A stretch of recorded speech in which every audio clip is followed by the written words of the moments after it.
Oh, saan ka? Naliligaw ka.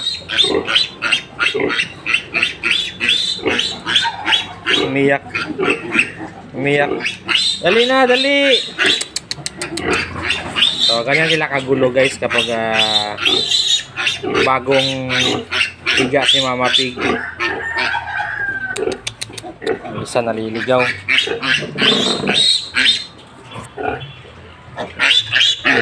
Doon. Yan, doon. So, may didi na yan guys. Yan. Sa mga biik, kapag ganito guys, hindi mo na pwede pagpapalitin yung mga biik dahil may kanya-kanyang pag-aari na yan na didi. So kapag may mangagaw isa dyan, magkakagulo na, mag-aaway. So sa nagtatanong bakit daw mahina ang gatas sa inahin, so sa first day lang po, sa araw lang po ng panganganak, unlimited yung gatas ni Mama Pig. Anytime may gatas yung didi niya dahil marami pang pundo yon. Kapag mga ganito na, may oras lang po yung pagpapalabas ng gatas si Mama Pig. So sample ito guys, tingnan mo, ayan, wala pa yan. So seconds lang po yan guys. Yan, meron na. Malalaman mong may gatas yan kasi bumibilis yung sip-sip nila. Yan. Yun, wala na guys. So wala pa nga sa 5 seconds,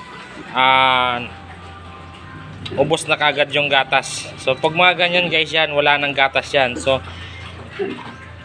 mga 1 hour o 30 minutes to 1 hour uli yan, maglalabas ng gatas yan.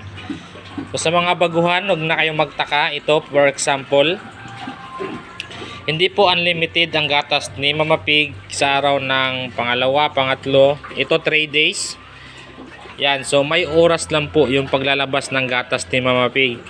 Kung mga ganyan guys, kahit anong pisil mo dyan, wala na pong laman gatas yan. After 1 hour, 30 minutes to 1 hour, tsaka uli yan maglalabas ng gatas. So meron kasing nag-comment na bakit mahina daw yung gatas, walang gatas. So baka hindi niya lang alam, pag mga ganitong edad na 3 days, 2 days, may oras na po yung paglalabas ng gatas ni Mama Pig. So yan lang guys, kunting idea sa mga baguhan,